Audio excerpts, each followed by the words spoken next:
Hi everybody and welcome to Heel Heat. My name is George Coles, and on this episode we're doing It Came From The Network. Topic of this It Came From The Network, NWA Bunkhouse Stampede 1988. If you haven't seen my shows before, we grade everything on a 1 to 5 scale.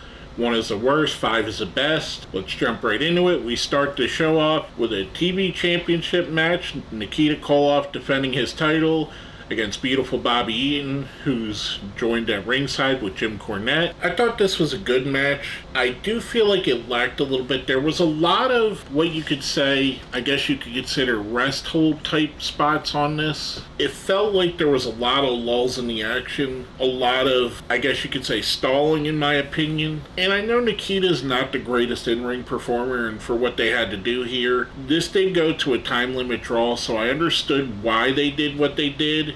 But overall, looking back at it, not a terribly compelling match. I do love Bobby Eaton. I like Nikita Koloff. I think they're both highly entertaining. I'm giving this one a 3. Now going from that, we're going into our second match of the show for the Western State Heritage Championship. Barry Windham defending against Larry Zabisco. Larry Zabisco has Baby Doll with him. This I enjoyed a little bit better. As a kid when this came out, I wasn't a fan of Zabisco. I thought he was extremely boring, kind of the antithesis with what I said with the first match. If I would have watched this back when I was a kid, that first match I would have been highly excited for, whereas this match I would have found boring. But watching it now, after watching basically 40 years of wrestling and countless hours and probably days and months if you put it all together of pro wrestling, seeing two wrestlers on the level of Barry Windham and Larry Zabisco put on a match like this was absolutely fun to me. I enjoyed this match thoroughly. This is probably my favorite match of the show. The end comes where there's a ref bump. Baby Doll gives Zabisco her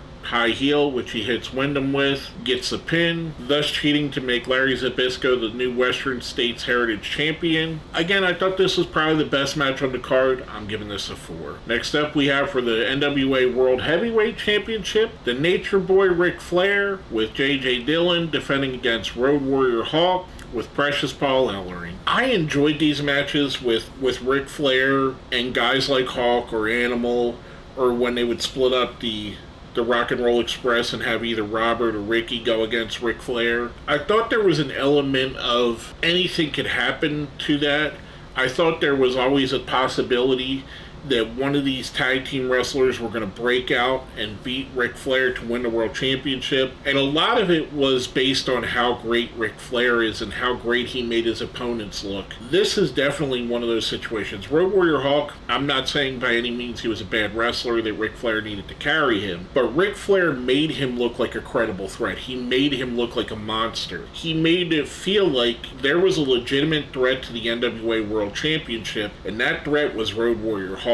The end of this comes where there's JJ hits Hawk with a chair, Ric Flair hits the Road Warrior with the chair, the ref gets up, counts a 2 count, Rick hits him again with the chair, which ends up getting him disqualified. All the while, the Road Warrior Hawk is doing what the Road Warriors were known to at the time, taking damage and no-selling it. And for a lot of people, that's going to sound like a bad thing to do. For the Road Warriors, for Undertaker, for Brock Lesnar, it makes you even more credible. When you're marketing the Road Warriors as the toughest tag team, the two toughest guys in the world, something like this really sells that fact that they are tough, that they are unstoppable. I thought this was a really fun match. Hawk picks up the win by disqualification. I'm giving this one a 4 as well. Next up, we go to the final match of the card, the finals of the Bunkhouse Stampede.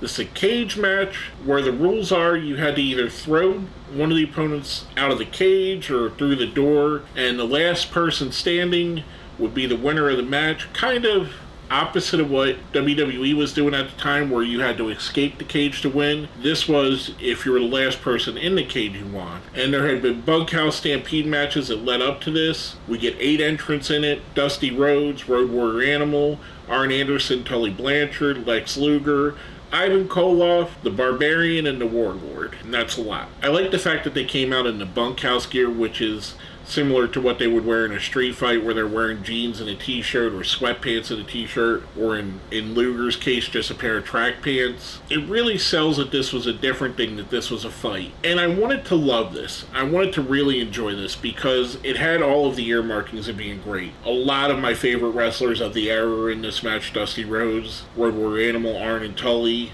I even loved the Powers of Pain, Warlord, and the Barbarian. Ivan Koloff and Lex Luger, two great wrestlers as well. But there was something about this. Maybe it was the convolutedness, maybe the fact that who's going to climb to the top of the cage, knowing that all that would need to be done would be to push him over, took a little bit more suspension of disbelief than I thought. Ultimately, Dusty Rhodes picks up the win on this. I'm giving this one a 3. I thought it was good, and it's definitely worth watching, but maybe I expected more of it. Maybe I expected it to be more violent, more bloody. I don't know what I was expecting, but it just didn't feel like it met my expectations, in my opinion. Overall, I thought this was a pretty fun card, one that I would recommend, despite the fact that as they're signing off, you could hear a loud chant of "We want refunds." This is famously a card that went on in Long Island, where they were trying to branch out to the Northeast. The show started an hour before they even advertised it to, and fans weren't even in the arena when the show started. And then the show was rather short. This is an under 3-hour pay-per-view. As you can see, there's only a couple matches here, even though they're lengthy. With that being said,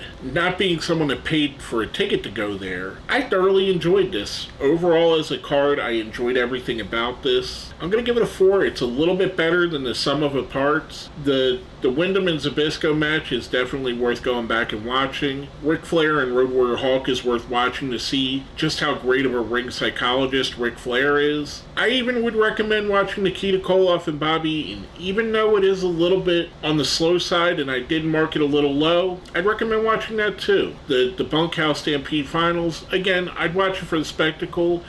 I would just maybe lower your expectations than where I had them. There's one thing you could definitely say this was in the era of Dusty Rhodes booking. I mean, we have a draw, a DQ finish, a finish where the heel cheated, so the face kept their heat, I guess, and Dusty Rhodes winning at the end. So ultimately, this is everything that people say about Dusty Rhodes booking all on one show. It's a much maligned show, and I don't think it's as bad as people say it is. I'd recommend watching it. I like it. I mean, there's a lot of star quality here. There's a lot of nostalgia for me for this era. I was talking to a friend of mine earlier, and I mentioned that from roughly this time period, 87, 88, to about 92, 93, with the transition from Crockett to WCW, was some of my favorite wrestling of all time, and I feel like it holds up better than a lot of the stuff from that same time frame. Again, I think this is a really fantastic card. I recommend going and watching it, and again, I'm giving it a 4. With that being said, let's smash that like button, share the video, subscribe if you haven't, and if you made it all the way to the end, leave me an American dream in the comments for Dusty Rhodes, the king of the Bunkhouse Stampedes. My name is George Coles,